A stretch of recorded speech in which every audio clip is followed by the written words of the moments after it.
Chris, thank you so much for joining us. My pleasure, Davis. This is really cool. I got to tell you, it's an honor to be part of on the inaugural kickoff of this aspect of masterclass. Yeah, it's a new, for those of you who aren't aware, Masterclass Live is a new asset that we are going to be creating that provides a way for our users to interact with our instructors in a live setting, and also give them new ways to engage with our content beyond our live streaming videos, our downloadable workbooks, and our mini apps. So Chris Voss is the former chief hostage and kidnapping negotiator for the FBI. He also taught negotiation at Georgetown and USC business schools and launched his very own masterclass on negotiation at the end of last year. I am Davis Carter. I am a senior creative producer here at Masterclass, and I also had the privilege of overseeing the creation of Chris's class. And like I said, Chris, thank you so much for being here. Yeah, my pleasure. This is going to be fun. I'm looking forward to it. We're going to sing a couple songs, crack a couple of jokes. We'll have a good time, right? Exactly right. Have you got your beer there that we talked about having? It's after 5 someplace, right? Exactly right. Exactly right. So, we think this is a great opportunity to provide people with some inspiration and a positive distraction in these challenging times. And on that note, one of the things that I thought was really interesting is that we recently learned that your lesson on tactical empathy is actually currently the most watched chapter on the platform. And I thought that was kind of an interesting window into the times that we're living in right now. Yeah, that is interesting. I appreciate you sharing that with me too. And tactical empathy. For those of you, if you haven't had a chance to watch the course yet or read the book, it's probably really hard to tell what the title of my book is. It's saying what the other side's perspective is. That's empathy. Yeah, it's easier said than done. Because what if you disagree? Well, you should really be able to say it. What if they're wrong? You should still be able to say their perspective. And the tactical aspect that we added to it, why we use that term, is when empathy was first sort of came back into common language, it's been 30, 40 years really. We didn't have neuroscience to back up how the brain works, and we got it now. So if we know how the brain works, why not tactically take advantage of that? It's good for people. It works. Those are the 2 reasons why you should engage in a negotiation skill. Number 1, if it works, and number 2, if it's good for people. That pass both sniff tests. So I'm happy to hear that people are engaging that for better communication. Yeah. And in kind of like speaking of the world that we're in right now, I kind of wanted to start this conversation by taking a look at the situation that everybody is dealing with, and how that might impact the way that we're engaging with other people, but also the way that we're negotiating with people. And I guess like my first question for you would be, does this change the way that we should be negotiating? Well, no, I don't know that it changes the way we should be. It probably changes the way we are. Yeah. I mean, there's some real bad habits out there. One of those bad habits is you got to get your point across. And people focus on that first. Hear the other side out first. The way you should be negotiating is you actually go slow to go fast. Hear the other side out first. You'll get the chance to make your point quicker where they're able to listen. This is sort of an adaptation of advice from way back when of Stephen Covey. He said, seek first to understand, then be understood. Mm-hmm. Well, this is seek first to demonstrate understanding in order to be understood. So yeah, we should be doing it. Are we doing it? No, it's mostly an argumentative society these days, battling counterpoints when nobody listens. Mm-hmm. And it's almost like I find myself thinking like the stakes feel really high right now. Like everybody's kind of on alert. And so it seems like, I guess they're more tightly wound. And it's even more powerful now than it could have been 4 weeks ago or 3 months ago, and more important. Yeah, well, we're in the middle of a shift. I mean, this hardship is going to create great things on the other side. For example, I was talking to somebody the other day.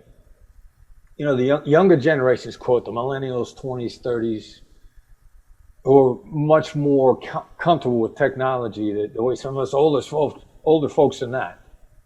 Technology is here to enhance everybody's lives. All generations are being forced by having to stay at home to adapt to technology. And with that, let's make our communication more effective. Let's hear each other out. Let's use negotiation really as a means for drawing closer together, for establishing better relationships. So, I think this shift that we're in the middle of, as painful as it is, and the cost is going to be high in the interim, when we come out on the other side, we're going to be in a better place. Well, that's encouraging. And I'm curious, when we were talking last week, you mentioned that some of your clients at the Black Swan Group have been coming to you and saying, and looking for advice for how they should be approaching their negotiations in the world we find ourselves in. And if you're open to sharing it, I'd be really interested to know what kind of problems they're coming to you with and what your advice has been to them. Yeah, well, people are looking to pull out of deals. They're scared. Yeah. What does this look like going forward? The uncertainty is ridiculously, it's even traumatic. Mm-hmm. Not knowing when something is going to be over or how far this is going to go. Those are some of the highest stressors that there are. And so, I'm telling people to chunk it out a little bit. First of all, articulate the other side's fears. And we'll use adult language here. Not bad, but a little bit. I got a client called us up and said, this is a shit show. And I said, all right, so that's the way to describe it, because it cuts to the heart of the matter. It's what everybody's feeling. So when you talk to the people that are scared to death and feel like they're in the middle of a manure show, to calm it down a little bit more, say that exactly. Say, this is a shit show. You're scared to death. You don't know when this is going to be over. There's nothing that works faster and more effectively to driving a stake through the heart of somebody's fear other than just recognizing it. It seems counterintuitive, but it's enormously effective. And that's what we're coaching people to do. Help them clear their heads by facing this head on in an unflinching and fearless fashion.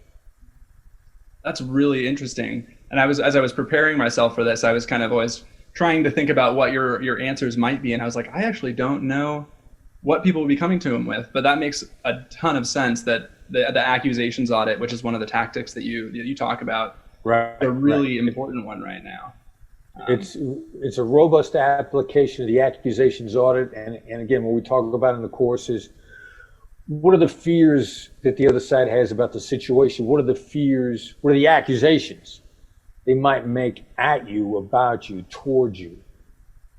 And just articulate them. Do an audit, make an inventory, list them out, and start your conversation that way. Mm-hmm. And it's ridiculously effective on how fast it accelerates communication, and it's actually really effective. Mm-hmm. Get you to where you want to be really quickly. Mm-hmm. That's really interesting. Thank you for that. I appreciate it. I wasn't sure I was going to be able to get you to talk about the Black Swan consulting that you're doing, because I know it tends to be with people that are very high profile. So thank you very much for that. And everybody could use it. I mean, we try. It's one of the brilliant things about masterclass. I mean, what we've been blown away with by being, me and my team. It's always, you want to go fast, go alone. You want to go far, go as a team. Mm-hmm. Masterclass is such an accessible, ridiculous value.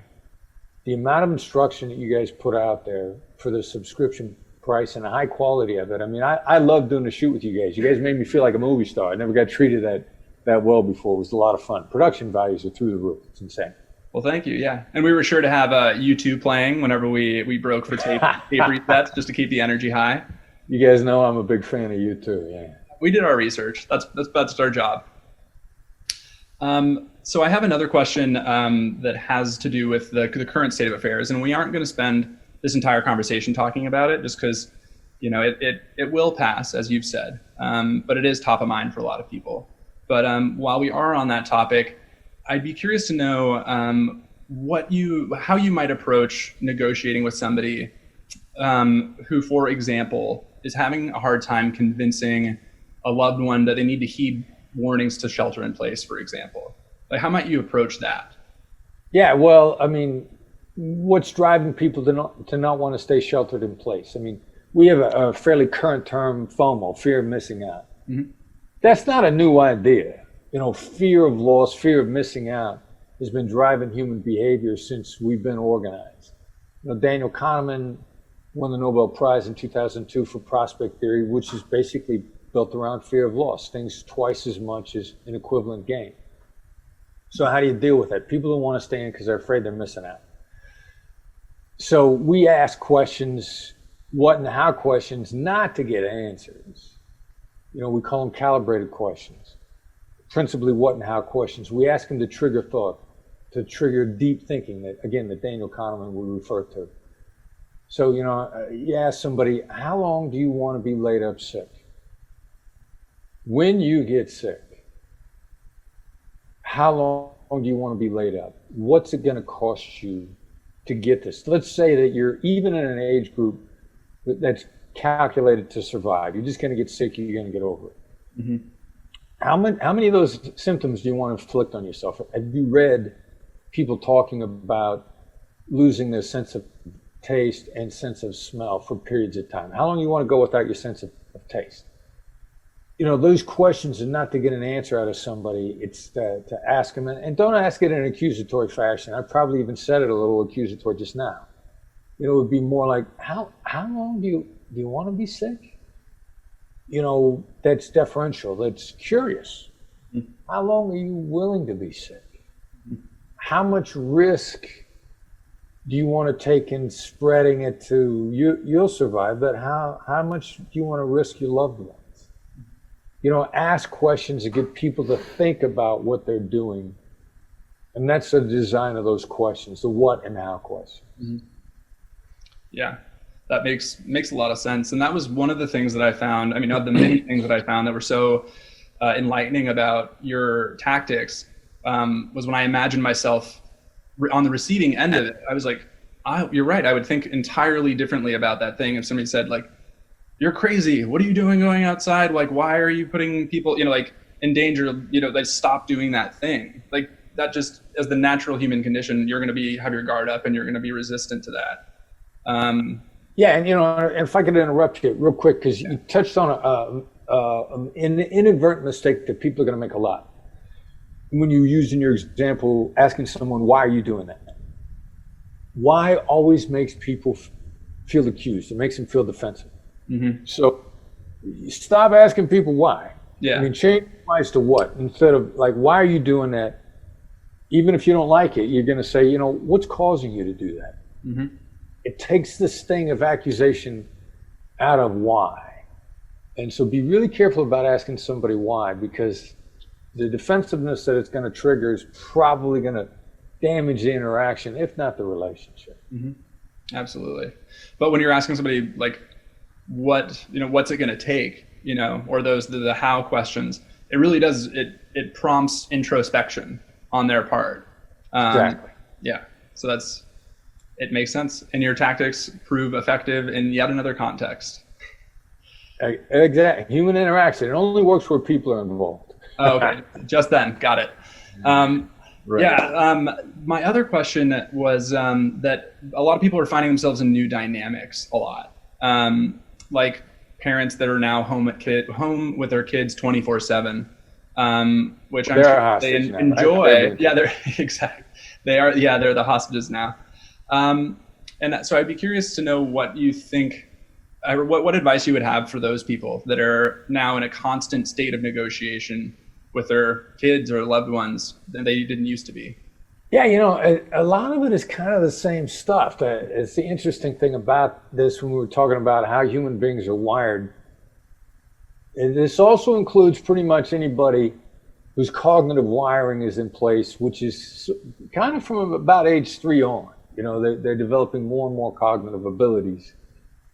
And even from the very beginning, you know, their neuroscience wiring is there. You know, as an example, I talk all the time about, you got mirror neurons in your head, and you know, if I smile if you can see me, if you can hear me, I can hit your mirror neurons. I can trigger a reaction. So if I smile at you, you know, I'll hit your mirror neurons, and you'll start to smile. And so one of my favorite neuroscience experiments I'll be sitting on a plane, there'll be a lady next to me with a baby. I'm like, all right, so this kid's supposed to have mirror neurons. Let me smile at this kid and see what happens. So I'm sitting there grinning at this infant, giving him smiles, and the kid's smiling right back. And mom thinks I'm this great guy, and the flight attendant thinks I'm this one. Oh, this guy's really nice. He likes kids. And I'm like, I'm doing a brain science experiment here just to make sure. Yeah. I'm conducting lab experiments. Mm-hmm. But anyway, getting back to kids at home.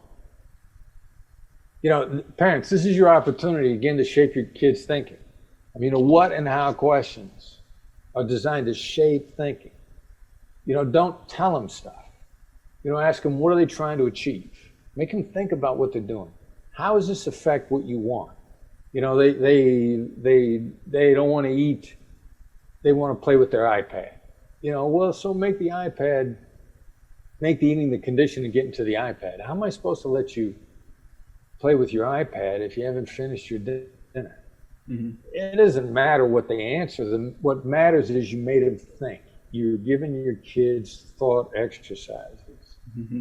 You're helping preserve their autonomy. You're helping them become better human beings and grow in their thinking processes. This is an opportunity to just take a little bit slower approach with your kids and actually get farther faster by taking the seemingly indirect approach.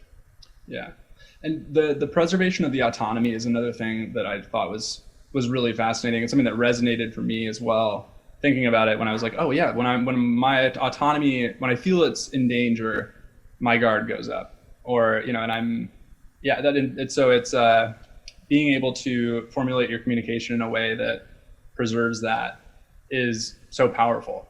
And that's a human nature response too. You're not doing that because of your age, your gender, or your ethnicity. Mm-hmm. Human wiring, we're wired for our autonomy. You can't point to a civilization in the history of mankind that was content being slaves. And we're broadcasting from a country that's founded on autonomy. Give me liberty or give me death. That's not an American response, that's a human response. Mm-hmm. People will die to preserve their autonomy. Mm-hmm.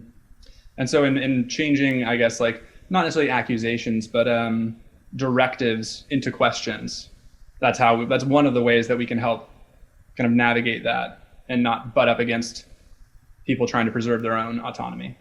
Exactly. Yeah, good how or what question is one of the great ways to do that. Got it. Well, cool. Well, thank you. I think there's going to be a lot of questions flying around at homes later on today after people have watched this, putting things to the test now. Stuff's occurring to me. I get it. One of my favorite examples of a how question. Because at the start of the book, we talk about you learning to use the question, how am I supposed to do that? And mm-hmm. I used it in kidnapping negotiations, and I used it. The example at the start of the book is me negotiating sort of a mock negotiation with Robert Mnookin, who's the head of the program on negotiation at Harvard, and a brilliant dude.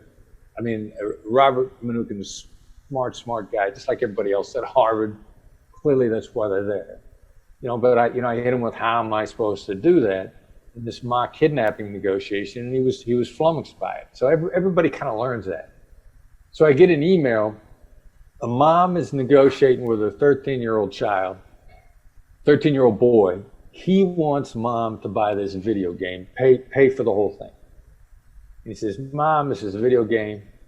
This is how much it costs. I want you to buy. And instead of just saying, now, she just said, how am I supposed to do that? And he goes, okay, I'll pay half. Immediately, he cuts his price by 50%. And she says, this is so cool. I'm going to keep saying, how am I supposed to do that till I wear him out? And she asked him about 4 or 5 times. And finally, the kid goes, Mom, are we really that poor? He just becomes completely worn out and exasperated. And she's kind of like, that worked good. I like the way that worked. Keep that one in my back pocket. Yeah, that's awesome. Shifting gears from the world that we find ourselves in, like I said, it will pass, and so I'd love to take a little bit more of a positive lean for just the next few minutes, and also for those of you who are just joining, this is Masterclass Live. We are here with Chris Voss, who is the former chief hostage and kidnapping negotiator for the FBI, and he is also a Masterclass instructor and he taught a class on the art of negotiation. Thank you for joining us. Yeah, my pleasure. And let me throw out just a little fine point. I was the lead international kidnapping negotiator. The guy that ran the unit while I was there was Gary Nessner. He was unit chief. A bunch of us worked for him. My thing was principally international kidnappings, and I learned a lot from Gary, and I'm appreciative of everything that I learned from him. Gotcha. Thank you very much. I appreciate that. I've got I'm gonna have a note for Wikipedia on the title. Yeah, well, Wikipedia, right? Yeah, it's true. They do their best there, but yeah. Well, I know, and in my research, I know that I have your full bio, but I was like writing, as I was writing up all my talking points, I was did a quick check, and I will be sending a note to Wikipedia. But appreciate it. Thank you. So I would love to just quickly talk, maybe for like the next 5 or 10 minutes, about your experience since masterclass and what that's been like. And I think like what's been your favorite part of having your class out in the world? Yeah, the people that recognize me from masterclass are about learning. And that's cool. It has brought me into contact with so many interesting people.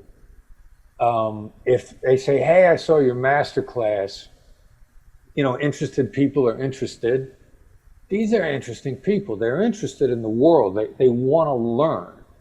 They're worth having conversations with. If somebody is taking masterclass, this is somebody that I'm going to want to sit down and have a cup of coffee with, have a meal with, have a drink with.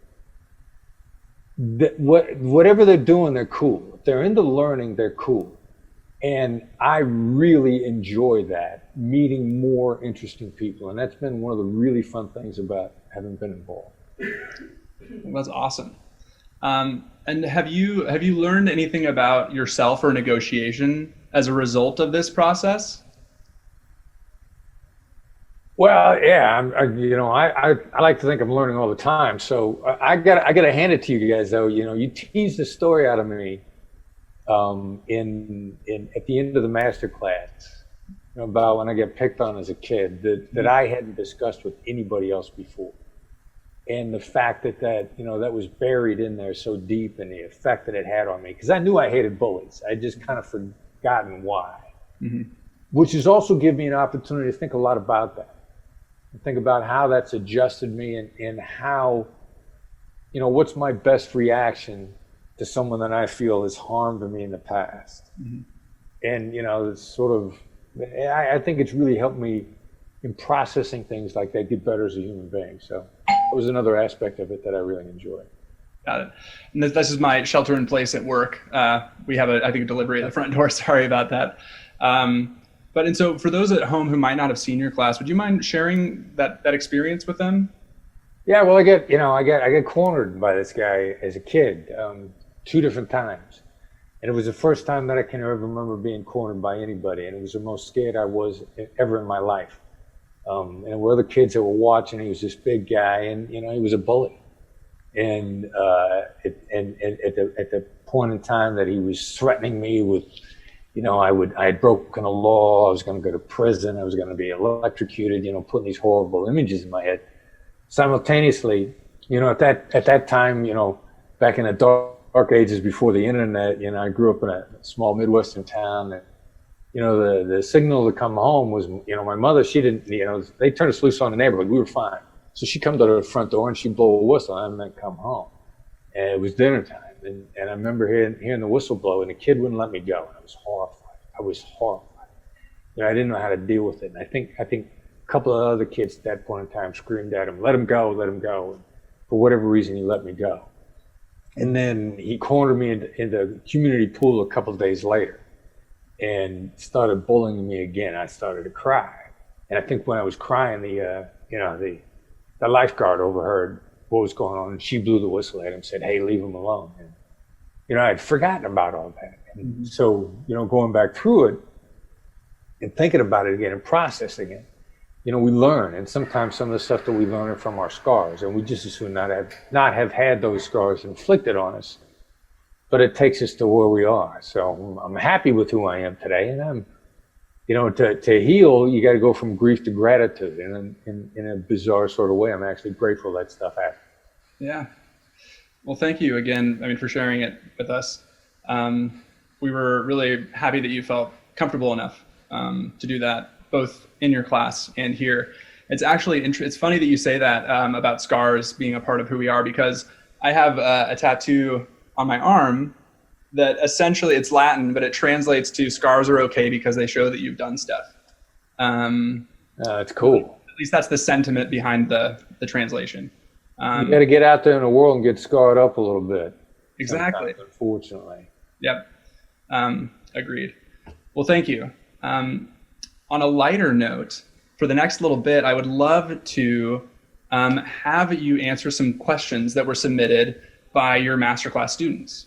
So these are people. Yeah, be careful, because you're getting ready to make me cry here. There's no crying in baseball. You can't make me cry on camera, all right? You got it. So these, we put out an alert just a little while ago to your students, letting them know that we were going to be doing this masterclass live event with you. And the response was pretty overwhelming. It's been really, really exciting to see how many people were interested in following up with you and having this additional interaction with you. And so unfortunately there were so many that we can't answer all of them.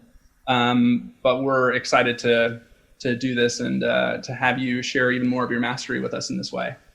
Happy to do so. Yeah, of course. So the first one that we're going to ask is it's from Nicholas, and he has a question about mirroring. His question is, how do you usually respond when a mirror goes nowhere?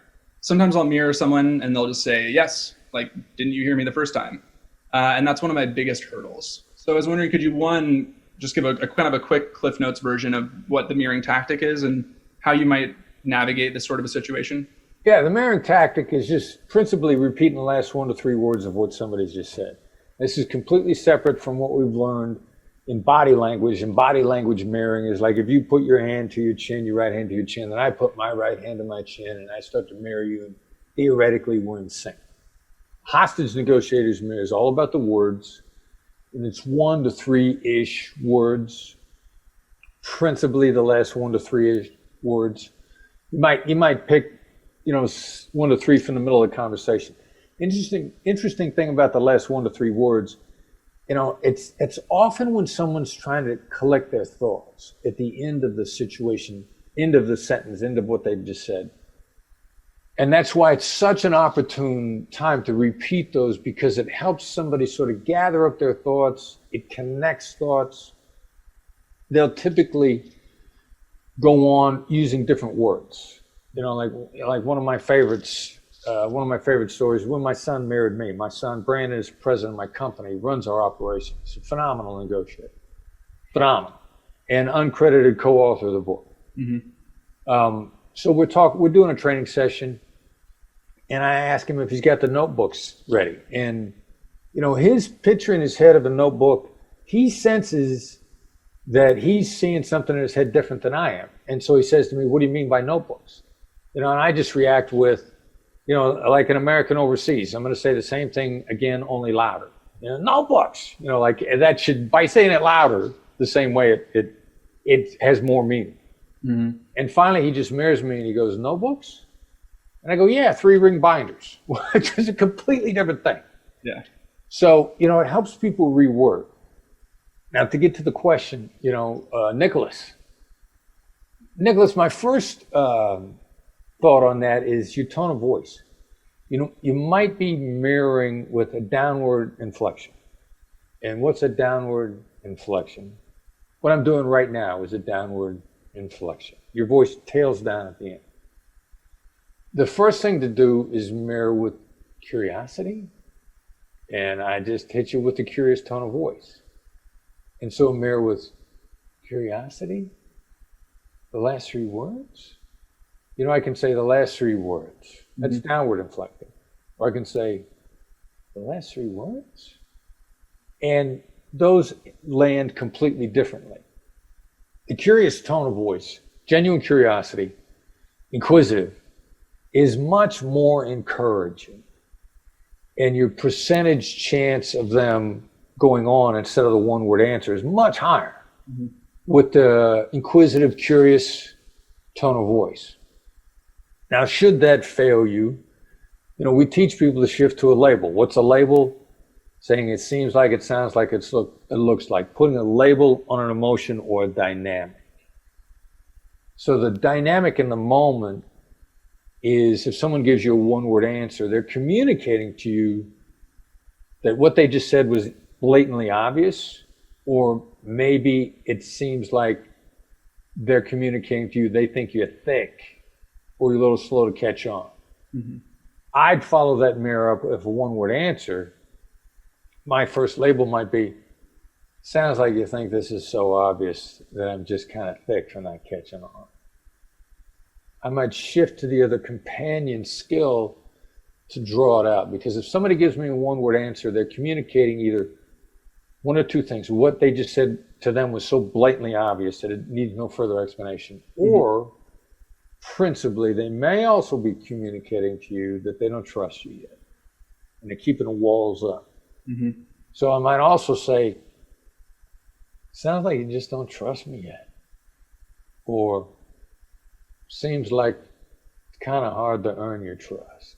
Because when you do trust, you trust completely, and that's why you're keeping your guard up. I'm gonna tentatively, gently sort of probe around the outside of this with mirrors and labels till I get past their guard, and I reward them for dropping their guard by continuing to be very respectful and deferential, so that they don't regret dropping their guard. Mm-hmm. That's really interesting. And it was, I think, when we were filming your class, there was, we were talking about the importance of flexing these muscles, of using these tactics a lot to get more comfortable with them. And I think it is sometimes easy for, even for me, to lose sight of the fact that a lot of the tactics that you talk about are meant to be used in tandem. Right. And not necessarily in isolation, where you're like, in this conversation, I'm going to mirror this person and just repeat, probe for more information by repeating what they're saying. That if you do meet a roadblock with one, you can often pivot to another, which is, I just think, really makes them even more versatile. So that's great. Yeah, the mirrors and the labels are great complementary. And actually, labels are great at complementing all the other skills. When we were doing our in-person training, we spent a lot of time on mirrors and labels just to build people's agility in the moment. You get good at mirrors and labels, your agility in the moment is going to be really high. Mm-hmm. Cool. Well, I hope that answers Nicholas's question. Thank you. The next one that we have is from Angel. And her question is, what advice do you have for women when using the late night FM DJ voice? When I try using this technique, it feels like it sets the wrong tone. So do you have any tips for specifically for female negotiators? And if you don't mind, just to kick things off, as for those that might not know what the late night FM DJ voice is. Well, a late night FM DJ voice is what I'm doing now. I mean, it slows down, it's downward inflecting. Now, because myself and most of my team are male, not all of us, but most of us, we demonstrate, and women will say, all right, well, fine, that's easy for a guy to have a deep voice. Well, it's not necessarily a deep voice. It's really just downward inflecting and slowing down. And, the female hostage negotiators that we taught, and fully half of the negotiators that we taught were women, and were exceptionally good at it. Some of us actually believe that the women are better than the men. Mm-hmm. They learned it. It takes some practice. Angel, you're probably thinking there's probably a bit of awkwardness in your head, and you haven't practiced it enough, so you need more small stakes practice for high stakes results. With your Starbucks barista, with your Lyft driver, with the waiter or the waitress in the restaurant. Get your small stakes practice in. Mm-hmm. You can do the late night FM DJ voice. Just slow down and downward inflect. Your voice has just got to drop at the end. It's a little more declarative. So you think gentle. Your inner voice betrays your outer voice. You want to be thinking gentle, slow and easy inside in your head, and it'll come out more in your voice. And then experiment in different circumstances to learn data improves design figure out when you want to use it. But the only way you're going to figure out whether or not that's the right tone is by test driving it in as many small stakes conversations as you possibly can.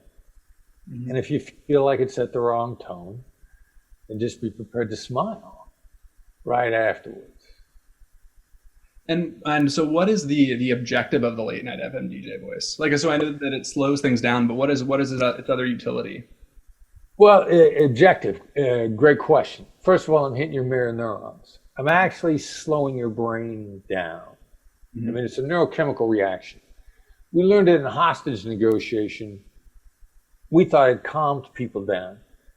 It does as a secondary benefit because their brain slows down. So what it does is it tends to calm emotions. Mm-hmm. It also tends to make the other side feel very sure about what you're saying. And so we use it occasionally in business negotiations now. If I get a term that I'm just not going to move on the term, like if I got to say no to you with the late night FM DJ voice, I'm not going to say no. I'm going to say, it just doesn't work. And you're going to feel that there's no movement on that term. Mm-hmm. And you're not going to feel attacked by it simultaneously. You're not going to feel cornered. My objective is to show no movement, no flexibility, without it being offensive, without you feeling attacked, without you reacting negatively. Mm-hmm. So while it was the default voice for the hostage negotiator, in business negotiations, overall, it should be used about 15 to 20% of the time, max. Interestingly enough, depending upon the circumstances, for example, real estate negotiations, every conversation in the buying and selling of a home, when hopes and dreams for the future on the line, every conversation is a difficult conversation. Agent to agent conversations are difficult conversations. It really should be the default voice in negotiations such as real estate, buying and selling homes, where all the conversations are difficult conversations. The late night FM DJ voice should be your default tone of voice, as opposed to, your desire for it to be a happy circumstance. When you close, it'll be happy. A lot of real estate agents want to be happy and perky all the time. Well, it's counterproductive until you calm people down. And there's a lot of stress in real estate. I mean, there's no shortage of surveys that say it's one of the 5 most stressful events in anybody's life. So a little more late night FM DJ voice in those types of arenas. Wonderful. Thank you very much. So our next question is from Andrea. And she said, I just started my role as a key account manager, but due to the coronavirus, I'm unable to travel and develop relationships both internally and externally, which my job is highly dependent upon. What do you recommend? And I think this is it's certainly applicable now, but it's broadly applicable even in times where we're not dealing with what we're dealing with, where people need to try and develop these relationships, but might not have the avenues that they're looking for. Yeah, well, here's your opportunity to get better at telephone calls and emails. But how do you get better at telephone calls and emails? First of all, you're being forced to go more on email. Again, you got to cut your emails down. Write shorter emails. Not longer. I mean, you hate reading long emails, and you probably write them. So you're trying to get a lot done in an email. Get less done in your emails. The last impression is the lasting impression. We call that in my company, we call that the Oprah rule. Because Oprah and her people live by that. And a friend of mine, Cindy Morey, has been Oprah's booker forever. Cindy's a wonderful person. And she said, their internal philosophy, often in the entertainment world, they say it's in a limo, out in a taxi. But with Oprah and her people, it's in a limo, out in a limo. Mm-hmm. They realize how you're treated at the end is extremely important. They determine that whatever your experience has been with them and their production company, in whatever fashion, you're going to feel like you've been treated well from beginning to end. Now, back in about 2008, I run across some Gallup poll data is shared with me that human beings, we don't remember things how they happen. We don't remember them chronologically. We remember the most intense moment and how they ended. The last impression is a lasting impression. What does that mean? What that means in your phone calls and in your emails, first of all, make them shorter. Secondly, whatever rosy language, positive first impression you're going to try to make. At a bare minimum, be determined to repeat that at the end. Mm-hmm. You know, whoever you're talking to, you might start out by saying like, hey, you know what? We look forward to a productive long-term relationship. We want to be partners with you for the next 30 years. Mm-hmm. Make sure you say it at the end. The last impression is a lasting impression. Just because you said it at the beginning, the first impression is immediately wiped away by all subsequent impressions. Mm-hmm. The last impression is a lasting impression. In your phone calls and in your emails, make those positive greetings at a bare minimum repeated at the end. Now, the other thing I do on those phone calls and emails, if you're cold calling people, instead of starting out by saying like, hey, I love you, you're wonderful, start out with a little bit of an accusations audit. What's going through their mind? What's going through their mind is they're probably wondering why they took the phone call. So start out by saying like, you know, right now you're probably wondering why you took this phone call. You know, right now, even though you're at home, you're busy as tech, you're overwhelmed by the circumstances, and you're really worried about how long this phone call is going to take. Start articulating what's going through their mind as they're starting the phone conversation or as they're reading the email. Mm-hmm. You know, the CEO of Node, Fatemi, excuse me. They changed the beginning of their emails by starting out and recruiting programmers in Silicon Valley by saying what the guy is going to be thinking if he opened the email. Mm-hmm. And because their open rates, because programmers are in ridiculously high demand. They're the rock stars in Silicon Valley. You know, they're the divas. Everybody wants them. So they changed their emails to, right now you're probably asking yourself why you're reading this email, which is what somebody's going to be thinking. And their open rate and their read rate went through the roof. Mm-hmm. So start out your emails and your phone calls articulating what you know is going through their mind. And you're going to find, and don't deny it, just say it. That's the massive 2 millimeter shift from the denial to simply saying. And you're going to find that your phone calls while you're stuck at home, your phone calls and your emails are going to be far more effective. Got it. Yeah. So accusation audit up front, and then great lasting impression at the end to kind of make those more, just to optimize the communication when you are able to have it. That's right. Boom. Got it. Look what you just did. You just got a that's right out of me. Yeah. Pat on the back. So the next question that we have is from Dimitri. And his question is, in business negotiations, have you ever encountered somebody who knows your tactics? How do you go about the situation when somebody says, I know what you're doing?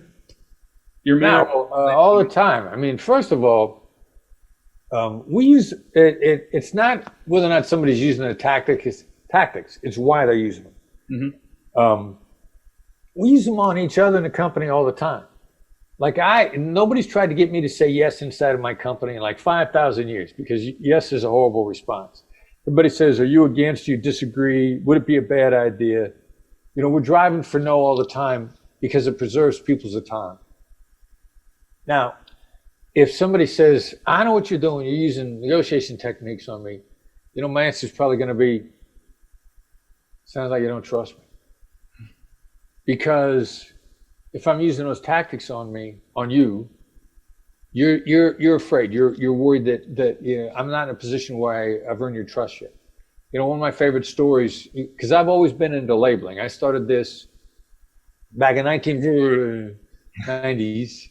You know, when I volunteered on a suicide hotline, again before the internet, in the dark ages, before cell phones. And so I've been a fan of this stuff all the time. So flash forward to about 2006, I'm still in the FBI. I'm talking to other hostage negotiators, and we're having a disagreement. I say to one of my buddies, a negotiator, I said, you know, it sounds like this is really important to you. He goes, don't do that stuff to me. Don't you dare use that hostage. Don't use that on me. And I just hesitated for a second. I said, sounds like that bothers you. He went, yeah, you know, it really does.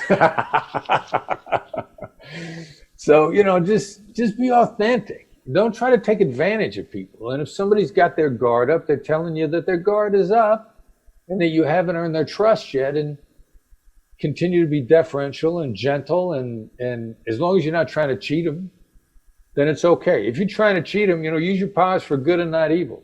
Mm-hmm. I can sniff pretty fast when somebody's trying to cheat me. and they'll use my tactics on me, and they'll say, have you given up on giving us a 50% discount on your training? And my answer to them will be yes. That's wonderful. But yeah, and it's I think if the intent, is an important thing. And also because if people had, taken your class or read your book, and taken it to heart, they'd know that your objective is negotiating to a better outcome, not win lose, like I'm taking everything, therefore you're getting nothing. Great long-term relationships. Yeah. Great long-term relationships. We will prosper together. And in 20 years, when we talk about it, we'll say, wow, the last 20 years were awesome. Thank God we were partners. Mm-hmm. That's, a core value that I operate on and everybody in my company operates on. Wonderful. Well, thank you for that. So here's a question. It's from Teresa. And she says, how would you advise job seekers to respond to what are your salary expectations? This is hands down the most challenging question for us. Even though employers are not technically allowed to ask for it, it still prompts you to reveal it. Yeah, well, you can reveal it, but say, I'd be happy to share that with you. But let's pivot to the side for a moment, because regardless of the salary, they can pay you for a job that you're miserable in, and that's blood money. Salary is a term. Mm-hmm. Salary pays your bills. It doesn't guarantee your success. Set the salary off to the side for a second and say, what does it take to be successful here? Find out if there's a fit. Look, this is as much of an audition for them as it is for you. You don't want to take the wrong job, just like you don't want to be in a wrong relationship. You can always get back to salary. You can always ask that question. You can always come back and tease it out. I guarantee you there's a couple things on the other side. They got a range in mind. Number one, they are restricted to some degree. Also, they may not be able to pay what the market bears, but the upside for the job might be worth well in excess of what the market bears. I mean, I'd work for minimum wage for Warren Buffett. Who are you gonna be around? What are you gonna get the chance to do? I'd work for minimum wage for Elon Musk. I'd get Elon Musk's coffee if I could hang out with him and learn from him. So what are the other things involved? How much is the job going to grow you? All right, so now let's say all these things have been passed and you want to get back to salary. My first response is, it sounds like you guys probably already have a range in mind. I'm going to tease out from them. I'm going to do everything I can to tease out the salary. If I'm not willing to settle for like my previous job, and they're not supposed to ask you what you made in your previous job anyway. Mm-hmm. But I can say, look, I can tell you what I made in my previous job if you're determined to know that. And I can also tell you that I'm not going to accept that here. So if that's going to impact your decision making on this, then I'll tell you, but it's a non-starter from the beginning. A lot of things that have to be talked about around salary that you can do respectfully. Mm-hmm. And what if they won't let you do it? I'm here to tell you that is not the job for you. I'm going to be your dad here for a second. Should you be in an abusive relationship personally? No. Should you be in an abusive relationship professionally? No. If they won't let you explore around that and they're determined that you have to give a number, I'm here to tell you, not only is it a bad job for you, but that company is going the way of the dodo. They're going to go out of business. Your experience there is not going to be valuable. Your time there is going to be wasted. There's a reason why at least 40% of the Fortune 500 is going to be gone in 10 years, because there are a lot of poor business practices out there. You don't want to work there. Don't let yourself to be a hostage to a bad job. Mm-hmm. And that's really, really valuable insight. And I love also what you were saying about ways to pivot, because there are ways that you can kind of tease it out without having to answer that question. Well, they shouldn't be asking it in the first place, but there are ways where you can kind of turn it back around on them. Like it sounds like you guys already have a range in mind, or it sounds like I can tell you, but I can tell you that it's kind of irrelevant because I'm not going to accept it here. That's great. I'm going to be doing that in my next salary negotiation, which hopefully won't take a little while because I like it. Yeah, well, you're in a great place. But I got to tell you what, in my company, we're looking to hire people. I need to know what you're going to be comfortable with. Like, I'll need to explore both previous compensation you had, because I know that previous compensation, I've got to do that, or I've got to do better than that, because you got to pay your bills. And if for some reason we settle on a number that's lower than what you've been making, I've just cheated you, and I've put you in a position where you're going to be anxious in a job. You're not going to be successful. So I'm looking to hit a range where you feel like you're being really well paid and that there's tremendous upside. Like, my company pays bonuses. We love a base plus bonus. Mm-hmm. I need to make sure that you could pay your bills. And then I'm going to share the upside with you.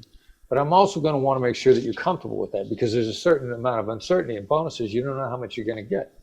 And I got to feel you out for how comfortable you are with the uncertainty factor. Or would you rather have a fixed number that overall is going to be less than what you might have gotten with bonuses, but you don't want to worry about what you got? I mean, when I was with the FBI, it was a good salary. It wasn't a great salary, but I never had to think about how much was coming in the door, which left me free to excel. In the compensation package in my company, we want to tailor it to you as much as we possibly can, because I need to make you successful. And if I don't make you successful, I failed. Mm-hmm. Thank you. Understood. Hopefully Teresa can put that to work. So for our last question, it comes from Ali Risa. And her question is, so I really enjoyed my experience in your class. My favorite movie in negotiation is Dog Day Afternoon. Excellent. What movie would you recommend and is your favorite to allow me to improve my negotiation skills? Oh, wow. All right. So, Dog Day Afternoon it was a great film. Certainly interesting, based on a true story. Actually came out while, the guy who was the bank robber in Dog Day was still in jail, which was a crazy, crazy thing. Mm-hmm. So improving your negotiation skills. In general, overall, like, I watch Shark Tank for, as opposed to movies. And I like watching the interaction. Laura Grenier's got a great tone of voice. I mean, she's got a phenomenal voice. I mean, she has mastered both a downward inflecting and smiling tone of voice simultaneously. It's ridiculously powerful. I like watching Mark Cuban in that. Mark Cuban, who comes across as, a tough, hard-nosed negotiator, actually is constantly testing people. Mm-hmm. And then for him, the negotiation is a testing process. Cuban realizes that if he does business with you, that ultimately you're going to have to be his ambassador, and he doesn't want business partners that can either be pushed around, who don't think on their feet, or who are rude.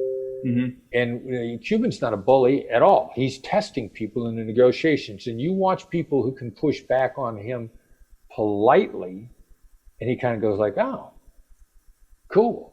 He wants to do business with those people. So, I take you out of movies and I put you in one of the shows that I watch for real life skills, and I really like watching the Shark Tank interactions a lot. Mm-hmm. That's awesome. I gotta go do that too. Well, thank you. So Chris, that wraps up our time. I want to again say thank you for coming with us for our first ever Masterclass Live. I'm psyched that you got to be our inaugural instructor. This was an honor. I mean, what you guys are doing, you're literally making the world a better place. You're putting out some ridiculous quality instruction. You're putting out entertaining instruction.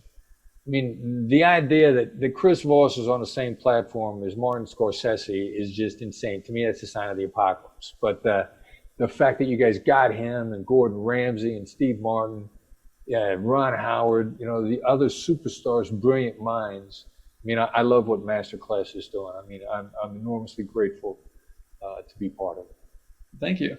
And on that note, with the Masterclass Live sessions that we're going to be doing in the future, they are going to become a regular thing for us, and for the time being, in front of the paywall. So not exclusive to subscribers, just because of the way that things are right now. It's something that we want to make available to everyone.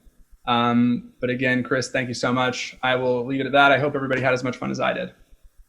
I did. Take care, everybody. See ya.